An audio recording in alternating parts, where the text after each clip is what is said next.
जी welcome back. अस्सलाम वालेकुम। कैसे हैं आप सब। हमारी जो CSS की सीरीज़ है वो जारी है और आज के लेक्चर में हम डिज़ाइन करने वाले हैं अपनी लिस्ट को और अपनी टेबल्स को जो कि हमने बनाई थी HTML के अंदर। तो आइए शुरू करते हैं अपने लेक्चर को। लिस्ट के अंदर हम ज़्यादा कुछ डिज़ाइनिंग नहीं कर रहे होते। लिस्ट के अंदर सिर्फ हम दो ही चीज़ों को यूज़ कर रहे होते हैं। टेबल्स के अंदर हमारे जो डिज़ाइन है वो थोड़ा ज़्यादा होता है। तो इन दोनों को डिज़ाइन करके देखते हैं। आइए यहाँ पर मैं सिंपल सी एक लिस्ट बना लेता हूँ, ऑर्डर लिस्ट, और इसके अंदर मैं चंद एक आइटम्स रख देता हूँ। लेट्स सपोज एप्पल, एक और आइटम रखता हूँ मैं, लेट्स सपोज मैंगो, हमारे वही वाले जो कि हमने बनाए थे HTML के अंदर। और मैं एक और आइटम रखता हूँ, लेट्स सपोज बनाना। नाउ मैं इसे करता हूँ सेव, इसे करता हूँ रिफ्रेश। तो यहाँ पर देखें मेरी लिस्ट आ चुकी है। मैं क्या करता हूँ, इसे एक हेडिंग दे देता हूँ। तो मैं H1 देता हूँ और इसे दे देता हूँ लिस्ट स्टाइल। मैं इसे करता हूँ सेव। तो यहाँ पर देखें मेरी हेडिंग जो है यहाँ पर आ रही है। अब मुझे करना क्या है, मुझे अपनी लिस्ट को स्टाइल करना है। सिंपल। अब यहाँ पर मैं क्या करूँगा, मेरा जो ये लिस्ट है OL, पहले मैं इसे सिलेक्ट करूँगा। लेट्स सपोज मैं सिलेक्ट करता हूँ OL, मैंने इसे सिलेक्ट कर लिया, ये मेरी लिस्ट है।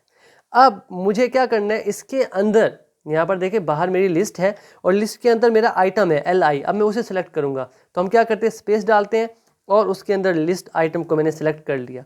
अब मैं क्या करता हूँ, उस लिस्ट आइटम को मैं डिज़ाइन करने वाला हूँ।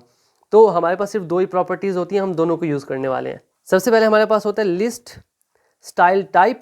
इसके अंदर हमारे पास डिज़ाइन आ जाता है, वही हमारा जो ऑर्डर होता है ना वो चेंज हो जाता है। यहाँ पर अगर मैं डिस्क को ही रहने दूँ और मैं इसे करूँ सेव, तो यहाँ पर देखें मेरा ऑर्डर जो है वो डिस्क में चेंज हो चुका है। ये हमने पहले भी किया था HTML के अंदर, क्योंकि CSS का भी हिस्सा है तो हमने यहाँ पर करना है। इसके अलावा अगर आप चाहें तो ये अपर केस में भी चेंज हो सकता है, अपर अल्फ़ा या अपर इटैलिक, लैटिन, रोमन में हो सकता है, ये आपकी मर्ज़ी है। मैं अब अल्फ़ा में करता हूँ, इसे करता हूँ सेव, जाता हूँ ब्राउज़र में, इसे करता हूँ रिफ़्रेश। तो यहाँ पर देखिए इसका ऑर्डर जो है वो चेंज हो चुका है। एक तो इसकी ये प्रॉपर्टी होती है, दूसरी जो प्रॉपर्टी होती है उसे यूज़ करके देखते हैं। तो वो है हमारे पास लिस्ट स्टाइल पोजीशन। अब पोजीशन हमारे पास दो तरह की होती है, एक होती है इनसाइड, एक होती है आउटसाइड। लेट्स सपोज मैं इनसाइड करता हूँ और मैं इसे करता हूँ सेव। तो अगर मैं इसे रिफ़्रेश करूँ तो यहाँ पर आपको कोई चेंज देखने को नहीं मिल रहा। तो मैं क्या करता हूँ, मैं इसे एक बैकग्राउंड कलर देता हूँ तो आपको चीज़ें साफ नज़र आएंगी। इसे देता हूँ मैं बैकग्राउंड कलर। लेट्स सपोज मैं इसे कलर देता हूँ एक्वा, इसे मैं करता हूँ सेव। तो यहाँ पर देखें, अब मैं आपको समझाता हूँ कि इनसाइड क्या होता है और आउटसाइड क्या होता है। यहाँ पर देखिए हमारा जो ऑर्डर है जो कि अल्फ़ा में है ABC, ये हमारे डिज़ाइन के अंदर आ रहा है, उस कलर के अंदर ही आ रहा है। अगर मैं इनसाइड की जगह यहाँ पर आउटसाइड लिखता, लेट्स सपोज मैं यहाँ पर इनसाइड को हटा के ना मैं यहाँ पर लिखता हूँ आउटसाइड, तो क्या होगा, मैं इसे सेव करता हूँ तो अब मेरे जो ऑर्डर है मेरे उस कलर का हिस्सा नहीं है। तो ये होता है हमारा इनसाइड और आउटसाइड। तो ये इतनी ही स्टाइलिंग है लिस्ट की, ज़्यादा कुछ नहीं होती। हम बात करते हैं टेबल्स के बारे में।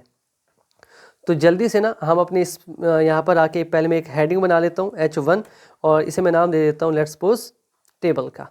अब इसके अंदर मैं अपनी टेबल बनाता हूँ। जल्दी से हम टेबल बना लेते हैं। आपको याद होगी हमने बनाई थी पहले टेबल। टेबल के अंदर हमारा आ जाता है टेबल हेड। टेबल हेड के अंदर हम बनाते हैं एक रो। मैं इसे कर लेता हूँ थोड़ा ऊपर।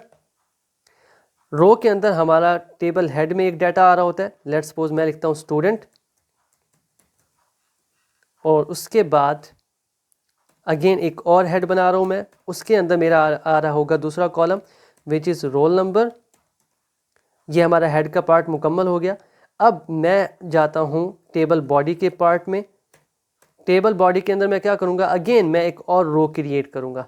लेट्स सपोज मैं एक रो बनाता हूँ, उस रो के अंदर मैं टेबल का डाटा रखता हूँ। लेट्स सपोज फर्स्ट स्टूडेंट है मेरे पास लतीफ़, और उसका रोल नंबर जो है वो भी मेरा एक डाटा है और वो मैं दे देता हूँ लेट्स सपोज 1 2 3 2। उसके बाद मैं एक और रो बनाता हूँ। मैं ये जल्दी से बना रहा हूँ क्योंकि हम ये कर चुके हैं पहले। इस रो के अंदर अगेन मैं एक डाटा दूंगा। लेट्स सपोज मैं यहाँ पर देता हूँ शफीक, और उसके बाद मैं एक और टेबल डाटा बनाता हूँ जो कि है रोल नंबर के बारे में 4565। तो ये हमने जल्दी से एक टेबल बना ली। मैं क्या करता हूँ, इसे करता हूँ सेव। तो यहाँ पर देखिए हमारी टेबल जो है वो यहाँ पर आ चुकी है। अब हम इसे करते हैं डिज़ाइन। तो यहाँ पर देखें मुझे डिज़ाइन करना है अपने इस हेड के पार्ट को। तो मैं क्या करूँगा, पहले टेबल लिखूँगा, फिर टेबल के हेड में जाऊँगा, फिर रो में जाऊँगा और फिर TH में जाऊँगा, और तब जाके ये डिज़ाइन होगा। देखें किस तरह से होगा। सबसे पहले मैं आता हूँ यहाँ पर अपनी CSS में। मैं पहले लिखता हूँ टेबल। टेबल के अंदर मैं जाऊँगा टेबल हेड में। हेड के बाद मेरे पास आता है टेबल रो, और टेबल रो के बाद मेरे पास आता है TH। इसके अंदर जाकर अब मैं करूँगा स्टाइल। तो इस तरह से हम अंदर जा रहे होते हैं और फिर आखिरी वाले को जाकर हम कर रहे होते हैं डिज़ाइन। तो यहाँ पर मैं लेट्स सपोज इसे कुछ स्टाइल करता हूँ। मैं इसे देता हूँ बॉर्डर, लेट्स सपोज मैं बॉर्डर देता हूँ और उसको मैं दे देता हूँ 2 पिक्सल्स, मतलब उसकी जो मोटाई होगी वो 2 पिक्सल होगी। मैं लिखता हूँ सॉलिड और साथ में मैं एक कलर दे देता हूँ ब्लैक। तो यहाँ पर देखें मेरा जो हेड था उसे मैंने एक बॉर्डर दे दिया। तो मैं क्या करता हूँ, मेरा जो नीचे बॉडी है ना उसको भी मैं एक बॉर्डर देता हूँ। तो मैं किस तरह से दूंगा, यहाँ पर देखें मैं अगेन नीचे आता हूँ। सबसे पहले मैं सेलेक्ट करता हूँ टेबल। टेबल के अंदर यहाँ पर देखें हमारे पास अगर हम बॉडी के टैग को देखें तो वो कैसे हमारे पास टेबल, टेबल के अंदर बॉडी का टैग, बॉडी के अंदर हमारे पास फिर आ जाता है रो का, रो के अंदर फिर आ जाता है टेबल डाटा। तो इस तरह से हम आखिर तक पहुँच रहे होते हैं। तो यहाँ पर मेरे पास आ गया टेबल, टेबल के बाद आ रही है मेरी टेबल बॉडी, उसके बाद आ रहा है मेरा रो स्पेस, टेबल रो आ रहा है मेरा, उसके बाद आ रहा है मेरा टेबल डाटा। तो अब मैं क्या करूँगा, टेबल के डाटा को ना एक बॉर्डर दे देता हूँ। अगेन वही मैं चाहता हूँ कि सेम हो बॉर्डर, तो मैं 2 पिक्सल्स सॉलिड और साथ में कलर दे देता हूँ ब्लैक। मैं इसे करता हूँ सेव। तो यहाँ पर देखें मेरे पास जो मेरा डाटा था वो भी अब क्या हो चुका है, उसका भी बॉर्डर आ चुका है। अब मैं क्या करता हूँ, मैं ना अपनी टेबल के बाहर भी एक लगा देता हूँ बॉर्डर। तो मैं ये दे रहा हूँ टेबल को, तो टेबल और इसके बाहर मैं लगा रहा हूँ बॉर्डर। तो लेट्स सपोज बॉर्डर, और इसे अगेन मैं वही 1 पिक्सल या इसे हम 2 पिक्सल कर लेते हैं इसे भी, और साथ में मैं लिखता हूँ सॉलिड और कलर इसे भी मैं दे देता हूँ ब्लैक। मैं इसे करता हूँ सेव। तो यहाँ पर देखें इसके इर्द गिर्द मेरे पास बॉर्डर आ चुका है। अब यहाँ पर देखें ये डबल लाइन आपको नज़र आ रही है बॉर्डर की, तो मैं चाहता हूँ कि ये सिंगल में चेंज हो जाए। तो उसके लिए मैं क्या करूँगा, सिंपल एक प्रॉपर्टी है हमारे पास, हम उसे यूज़ करेंगे। हमारे पास प्रॉपर्टी है बॉर्डर कोलैप्स की। तो मैं लिखता हूँ बॉर्डर और साथ में कोलैप्स। तो मेरे पास ये ऑप्शन आ रहा है, यहाँ से मैं कोलैप्स सेलेक्ट करूँगा और इसे मैं करता हूँ सेव। तो यहाँ पर देखें वो जो डबल लाइन थी ना अब सिंगल लाइन में चेंज हो चुकी है। अब मैं इसमें थोड़ी कलरिंग करता हूँ। लेट्स सपोज मेरे जो हेड है ना इसे मैं कलर देता हूँ। तो मैं क्या करूँगा, मैं गया टेबल में, टेबल के फिर हेड में गया, फिर रो में गया और फिर मैं जाकर पहुँचा हेड में। तो मैं क्या करता हूँ, इसे थोड़ा कलर देता हूँ, बैकग्राउंड। तो मैं देता हूँ इसे बैकग्राउंड कलर और कलर मैं इसे दे देता हूँ एक्वा। मैं इसे करता हूँ सेव। तो यहाँ पर देखिए इसका जो कलर है वो चेंज हो चुका है। मैं क्या करता हूँ, इसे थोड़ा जूम करता हूँ।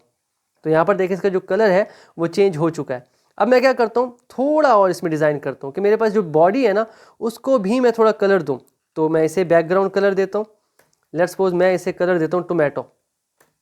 मैं इसे करता हूँ सेव। तो यहाँ पर देखिए मेरे पास जो बॉडी थी उसमें भी अब एक कलर आ रहा है। अब हमने पिछले लेक्चर में बात की थी मार्जिन के बारे में, पैडिंग के बारे में, तो यहाँ पर हम अप्लाई करके देखते हैं। तो मेरे पास हेड है ना इसे मैं पैडिंग देता हूँ, देखते हैं क्या होता है। मैं गया अपने हेड के अंदर, ये रहा, और मैं इसे देता हूँ पैडिंग, और पैडिंग में इसे दे देता हूँ let's suppose, let me correct this, और पैडिंग में मैं इसे दे देता हूँ 20 पिक्सल पैडिंग लेट्स सपोज। मैं इसे करता हूँ सेव। जैसे ही मैं इसे रिफ्रेश करता हूँ तो यहाँ पर देखिए इसका साइज़ जो है वो इंक्रीज़ हो चुका है। अब पैडिंग क्या होती है हम डिटेल से पहले बात कर चुके हैं, तो इसके इर्द गिर्द एक पैडिंग आ चुकी है। अब मैं चाहता हूँ कि मेरे पास जो टेबल का डाटा है ना उसकी भी एक पैडिंग आ जाए। तो मैं जाता हूँ टेबल के डाटा में, यहाँ पर देखें इसके अंदर जाके मैं इसे एक पैडिंग दे देता हूँ। अगेन सेम पैडिंग दूंगा मैं 20 पिक्सल्स। मैं इसे करता हूँ सेव। तो यहाँ पर देखें अब मेरे पास जो टेबल डाटा था ना उसका साइज़ भी इंक्रीज़ हो चुका है ड्यू टू पैडिंग, क्योंकि पैडिंग आ चुकी है। अच्छा, अब मैं चाहता हूँ कि इसके इर्द गिर्द ना एक मार्जिन भी आ जाए, तो मैं मार्जिन देता हूँ। तो मार्जिन मैं कहाँ दूंगा, टेबल के बाहर। ये मेरी टेबल है तो मैं इसे टेबल के बाहर ना एक मार्जिन दे देता हूँ, मार्जिन, और यहाँ पर मार्जिन लेट्स सपोज मैं दे देता हूँ 20 पिक्सल्स। अगेन सेम मैं इसे करता हूँ सेव।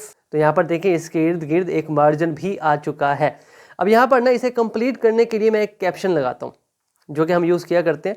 तो मैं क्या करूँगा, जाऊँगा HTML में, हमारे पास जो मेरी टेबल है उसके ठीक नीचे यहाँ पर मैं एक कैप्शन लिख दूँगा, और कैप्शन में मैं लिखता हूँ स्टूडेंट